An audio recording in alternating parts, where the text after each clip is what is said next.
Halo semuanya, perkenalkan nama saya Zenita Apple dengan NIM 182231105. Pada kesempatan kali ini, saya akan mempresentasikan hasil pengerjaan ujian akhir semester untuk mata kuliah Sistem Multimedia. Tugas ini mencakup 4 topik utama yang mewakili proses utama dalam sistem multimedia digital, yaitu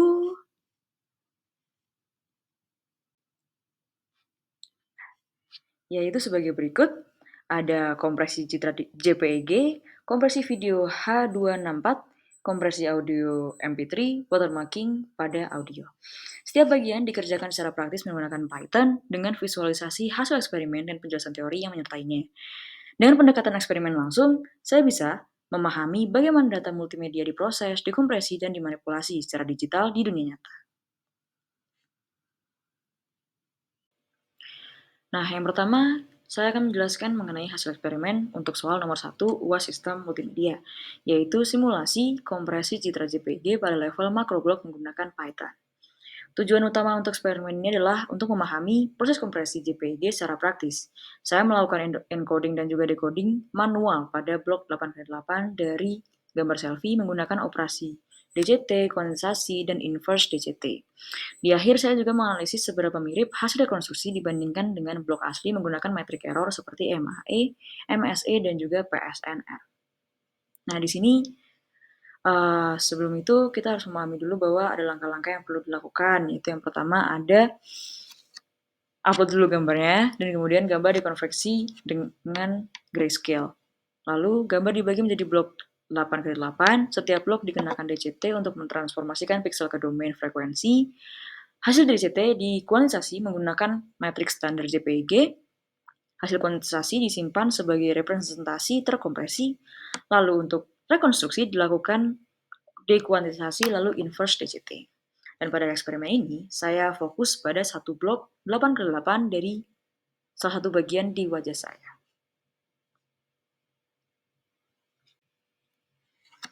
Pertama, saya memuat gambar selfie lalu konversi ke grayscale. Kemudian saya memilih blok berukuran 8x8 di bagian wajah saya di koordinat 580 x 5x80. Blok ini menjadi target eksperimen kompresi JPG secara manual. Bisa dilihat pada kotak merah. Nah, ini adalah tampilan visual dari blok 8x8 yang saya ambil. Kita bisa lihat gradasi kecerahan dari atas ke bawah dengan nilai pixel lebih gelap di bagian atas. Nilai pixel ini akan ditransformasikan melalui DCT di langkah berikutnya. Nah, saya melakukan DCT 2 dimensi pada blok tadi, hasilnya adalah matriks koefisien frekuensi. Koefisien di pojok kiri atas adalah komponen DC yang mewakili rata-rata kecerahan. Koefisien lainnya menunjukkan frekuensi spasial. Semakin jauh dari kiri atas, semakin tinggi frekuensinya. Sebagian besar, energi citra terkonsentrasi di frekuensi rendah. Kemudian selanjutnya saya bagi koefisien DCT dengan matriks kuantitisasi JPG standar. Lalu membulatkan hasilnya ke bilangan bulat. Koefisien dengan nilai kecil dibulatkan ke 0. Ini adalah kunci dari efisiensi JPG. Data tidak penting dibuang. Nah, hasilnya adalah matriks kuantitisasi yang jauh lebih sederhana daripada hasil DCT awal. Kemudian, untuk mendekode kembali citra, saya melakukan dekuantisasi dengan mengalihkan kembali dengan matriks kuantisasi. Kemudian, dilakukan inverse DCT untuk membentuk kembali blok pixel. Hasil rekonstruksi ini sangat mirip dengan blok aslinya meski tidak identik. Bisa dilihat di gradasinya gitu ya. Visualnya menunjukkan bahwa bentuk dan gradasi citra tetap terjaga gitu. Yang kemudian di sini saya menghitung error matrix, yaitu perbedaan nilai pixel asli dan rekonstruksi. Sebagian besar perbedaan hanya kecil, dan visualisasi menunjukkan warna merah muda artinya error ringan. Saya juga menghitung matriks evaluasinya, yaitu MAE atau Mean Absolute Error 3,27, MSE Mean Square Error 20,16, PSNR Peak Signal to Noise Ratio 35,09 dB. Nah, nilai PSNR di atas 35 dB menunjukkan kualitas rekonstruksi yang sangat baik. Begitu dari eksperimen ini, saya simpulkan bahwa DCT sangat efektif untuk memanfaatkan informasi visual. Dan kemudian, kuantitasasi membuat data lebih padat dengan mengorbankan detail kecil. Dengan inverse DCT, kita bisa merekonstruksi blok yang sangat mirip dengan aslinya meskipun ada error. Kualitas hasil sangat baik untuk blok 8 ke 8 ini. Itu dengan simulasi ini saya sangat dapat memahami bagaimana JPEG bekerja secara praktis dari transformasi hingga efisiensi penyimpanan. Nah, selanjutnya saya akan menjelaskan jawaban saya untuk soal nomor 2, yang membahas tentang kompresi video. Saya menggunakan contoh skenario sederhana, yaitu saat kamera digital merekam pertandingan futsal, kemudian video tersebut dikompresi, dikirim melalui internet, dan ditampilkan ke layar penonton. Di sini saya akan membahas bagaimana proses itu bekerja dan bagaimana teknologi H264 digunakan untuk mendukungnya. Nah, mungkin kita mulai sedikit dari alurnya. Pertama, kamera digital merekam pergerakan para pemain futsal. Kamera menghasilkan video digital dengan jumlah data yang besar. Nah, agar video ini bisa dikirimkan lewat internet ke penonton tanpa buffering dan tetap jernih, kita butuh proses kompresi. Dalam skenario ini, kita menggunakan encoder H264 yang mana setelah dikompresi, video bisa langsung dikirim melalui jaringan internet seperti Wi-Fi atau seluler. Di sisi penonton, video yang diterima akan didecode dan ditampilkan di layar. Jadi, prosesnya adalah rekam, kompresi, kirim, dan tampil. Semuanya bergantung pada teknologi kompresi video. Nah, sebelum masuk ke teknik kompresi, kita pahami dulu bedanya sinyal analog dan juga digital. Sinyal analog bersifat kontinu, seperti gelombang listrik. Sementara itu, sinyal digital bersifat diskrit, berupa kumpulan angka 0 dan 1. Dapat kita lihat di sini. Dalam konteks video analog dihasilkan oleh alat lama seperti kamera tabung, sedangkan video digital dihasilkan oleh kamera modern, yaitu digital. Video digital memiliki keunggulan karena bisa diproses oleh komputer, disimpan dengan efisien, dan tentu saja dikompresi. Ini sangat relevan karena teknologi seperti H264 hanya bisa diterapkan pada sinyal digital.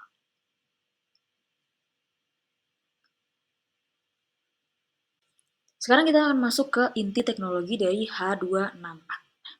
H264 adalah standar kompresi video modern yang digunakan di berbagai platform, dari YouTube, Zoom, sampai TV satelit. Kira-kira bagaimana ya kerjanya? Pertama, video dipecah menjadi frame.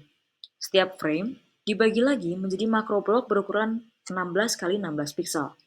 Lalu, encoder mencoba memprediksi isi frame saat ini berasal dari frame sebelumnya. F plus 1, T plus 1, F yang di T. Ini disebut interframe prediction. Daripada menyimpan seluruh gambar, cukup simpan perbedaan atau delta antara prediksi dan aslinya. Delta ini mempunyai informasi lebih kecil. Setelah itu, dilakukan transformasi misalnya DCT, kuantisasi, lalu dikodekan dengan entropi coding seperti CABAC. Hasil akhirnya adalah file video yang jauh lebih kecil. Nah, ini kita perjelas lagi soal prediksi frame ini. Misalnya, kita punya frame ke N dan ingin membuat frame ke N plus 1. Encoder akan membagi frame ke N plus 1 menjadi makroblok dan mencari bagian-bagian serupa di frame sebelumnya. Dari pencocokan ini, encoder membentuk prediksi frame baru yang kita sebut N plus 1 tanda kutip apostrof. Lalu, delta dihitung dengan N plus 1 min N plus 1 apostrof gitu. Karena delta ini kecil, ia mempunyai entropi yang rendah, dan entropi rendah artinya datanya tidak acak, sehingga sangat mudah dikompresi secara lossless. Nah, dalam proses encoding ada dua pendekatan, open loop dan closed loop. Open loop itu seperti menebak tanpa mengecek hasil tebakan. Jadi, encoder membuat prediksi tapi tidak tahu apakah hasilnya akan didecode dengan benar. Sedangkan closed loop ini sebaliknya, encoder mensimulasikan proses decoding dan menggunakan hasilnya untuk prediksi berikutnya. Nah, H264 menggunakan closed loop.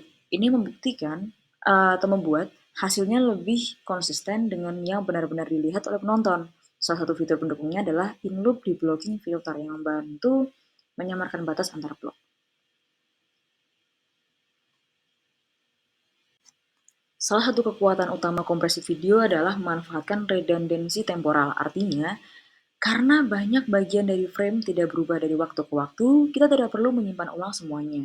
Contoh di pertandingan futsal, latar belakang seperti lapangan tidak banyak berubah. hanya pemain yang bergerak.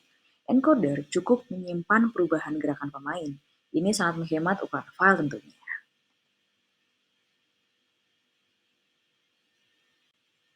Dalam kompresi H264, frame dibagi ke dalam struktur GOP, yaitu Group of Picture.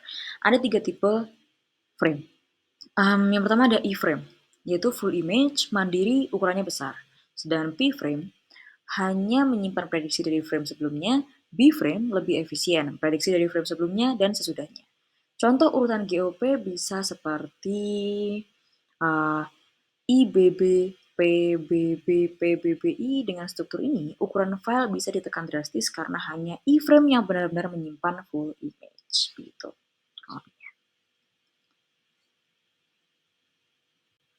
Mari kita cek dan analisis dua pilihan struktur GOP, GOP 20 dan juga GOP 50. GOP 20 artinya setiap 20 frame ada E-frame baru. Nah, lebih banyak E-frame artinya kualitas stabil dan lebih tahan terhadap kerusakan data. Tapi tentunya ukurannya pasti lebih besar ukuran filenya ya. Sedangkan GOP 50 artinya E-frame lebih jarang. Ini membuat ukuran file lebih kecil. Tetapi, kalau terjadi kerusakan data, efeknya bisa lebih parah dan panjang. Jadi ada trade-off antara ukuran file, kualitas prediksi, dan ketahanan terhadap error. Nah, dari penjelasan tadi, kita bisa simpulkan bahwa kompresi video memungkinkan pengiriman video melalui internet dengan efisien. H264 adalah teknologi populer yang menggabungkan banyak teknik canggih, yakni prediksi antar frame, transformasi, entropy coding, dan closed loop encoding. Dan selanjutnya adalah struktur GOP sangat penting dalam menentukan efisiensi dan kualitas akhir. Dengan memahami konsep seperti prediksi frame, delta, dan B-frame, kita bisa lebih menghargai bagaimana video yang kita lihat nih, kok bisa sih tetap bisa lebih jernih gitu, meskipun dikirim dalam ukuran file yang sangat kecil. Selanjutnya, saya akan menjelaskan jawaban dari soal nomor 3, yaitu eksperimen kompresi audio menggunakan format MP3 dan membandingkannya dengan format WAV. Tujuan dari eksperimen ini adalah untuk memahami dampak kompresi MP3 terhadap kualitas audio dan strukturnya. Saya membandingkan audio sine sweep berdurasi 15 detik antara versi WAV dan juga MP3. Eksperimen dilakukan untuk mengevaluasi ukuran file, membandingkan bentuk gelombang, serta spektrum frekuensi menggunakan analisis FFT. Untuk parameternya, mungkin jenis audionya adalah sine sweep, logaritmik, dari 20 Hz hingga 20.000 Hz. Durasi 15 detik, sample rate 44.100 Hz. Format originalnya WAV, dan format hasil kompresinya adalah MP3 dengan bitrate 128 kbps. Nah, untuk analisis, saya membaca ulang file MP3 dalam bentuk WAV untuk menjaga kesetaraan format data. Kemudian langkah-langkah dari eksperimennya adalah yang pertama, membuat audio sine sweep dengan fungsi logaritmik dari 20 Hz ke 20.000 Hz. Kemudian simpan ke format WAV, kompres menjadi MP3 dengan bitrate 128 kbps, normalisasi dan baca ulang keduanya, bandingkan ukuran file, bentuk gelombang, dan juga spektrum frekuensi. Nah, pada grafik ini dapat dilihat bahwa ukuran file WAV ini 1292 KB dan MP3 235,6 KB, yang berarti ukuran MP3 hanya sekitar 18% dari WAV, dengan rasio kompresi lebih dari 5 kali. Ini memperlihatkan efisiensi penyimpanan MP3 yang sangat tinggi. Grafik ini menampilkan 500 sampel pertama dari audio WAV dan MP3. Garis biru ini WAV, garis oranye ini MP3. Terlihat bahwa waveform MP3 sedikit lebih tumpul dibanding WAV. Ini menunjukkan bahwa detail amplitudo halus hilang karena kompresi lossy. Namun, secara umum bentuk masih serupa dan cocok untuk pemakaian biasa. Nah, di sini spektrum frekuensi dihitung menggunakan FFT dengan 4096 sampel pertama. Nah, garis biru adalah WAV, garis oranye adalah MP3. Yang kita bisa lihat bahwa di frekuensi rendah 0,0 sampai 1000 Hz, ini MP3 dan WAV sangat atau hampir identik. Sedangkan di atas 16 kHz, amplitude MP3 mulai turun drastis dibandingkan WAV. Ini menunjukkan bahwa frekuensi tinggi cenderung dibuang oleh encoder MP3 karena dianggap tidak terlalu terdengar oleh manusia. Nah, MP3 secara signifikan mengurangi ukuran file. Waveform MP3 tetap menyerupai WAV, tapi tidak ada penghilangan detail amplitudo. Nah, pada spektrum frekuensi, frekuensi tinggi banyak dikompresi. Dan kompresi MP3 cocok untuk konsumsi audio sehari-hari, tetapi tidak detail untuk keperluan mastering profesional. Sehingga dari eksperimen ini saya dapat menyimpulkan bahwa MP3 sangat efisien secara penyimpanan dengan rasio kompresi jauh lebih kecil daripada di WAV. Detail amplitudo dan frekuensi tinggi dikorbankan untuk menghemat ukuran, tetapi secara subjektif, suara masih terdengar wajar untuk sebagian besar pendengar. Eksperimen ini dapat memperlihatkan secara visual dan matematis bagaimana kompresi audio bekerja dan efeknya terhadap kualitas sinyal. Nah, selanjutnya saya akan membahas jawaban dari soal nomor 4, yaitu tentang simulasi watermarking audio dengan metode spread spectrum menggunakan sinyal sinusoidal 440 Hz. Nah, tujuan eksperimen ini adalah untuk mensimulasikan proses penyisipan dan juga pendeteksian watermark pada sinyal audio digital. Saya menggunakan sinyal sinusoidal 440 Hz berdurasi 5 detik dengan sample rate 48.000 Hz. Watermark disisipkan menggunakan metode spread spectrum yang menyebarkan watermark ke seluruh durasi sinyal. Saya mengatur dua variasi bobot watermark, yaitu 0,01 dan 0,05, lalu menganalisis efeknya. Seed untuk watermark diambil dari tanggal lahir saya, yaitu 20 Januari, yaitu menjadi 2001.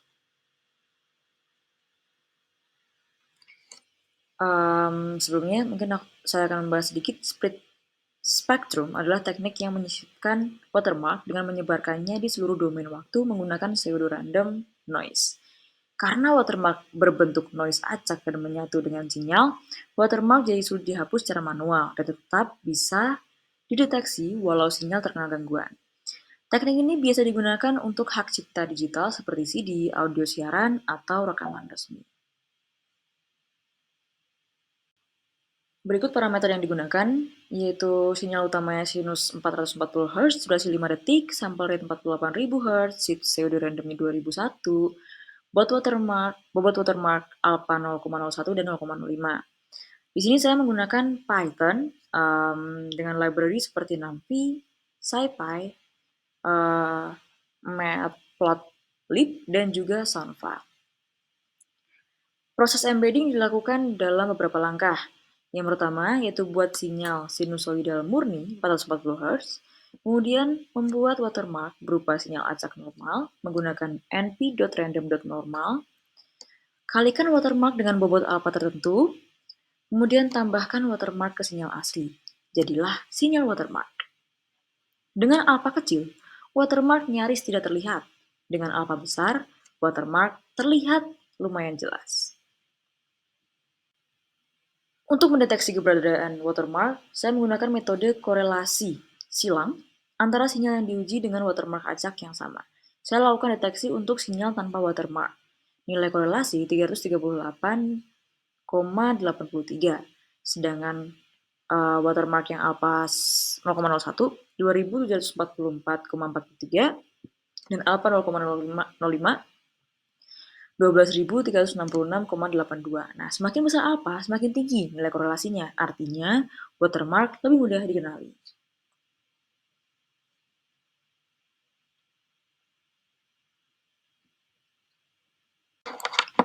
Dengan begitu, watermarking dengan metode spread spectrum sangat efektif karena tahan noise, sulit dihapus, bisa disisipkan halus jika alpha kecil. Nah, jadi hasil eksperimen menunjukkan deteksi sukses untuk alpha sekecil 0,01 dan sangat jelas untuk alpha 0,05. Tapi jika kita ingin menjaga kualitas suara, alpha perlu dijaga agar tetap kecil. Gitu. Teknik ini sangat ideal untuk proteksi hak cipta tanpa mengganggu pengalaman mendengarkan. Dari keempat eksperimen yang telah saya lakukan, saya mendapatkan pemahaman menyeluruh tentang proses pengolahan data multimedia, mulai dari citra, video, hingga audio. Jadi mungkin saya recall kembali nomor pertama yaitu JPEG, memperlihatkan bagaimana energi visual bisa dipadatkan lewat DCT dan kuantisasi tanpa mengorbankan banyak kualitas. Yang nomor kedua yaitu H264, menunjukkan bagaimana prediksi antar frame dan struktur GOP memungkinkan video ditransmisikan dengan efisien.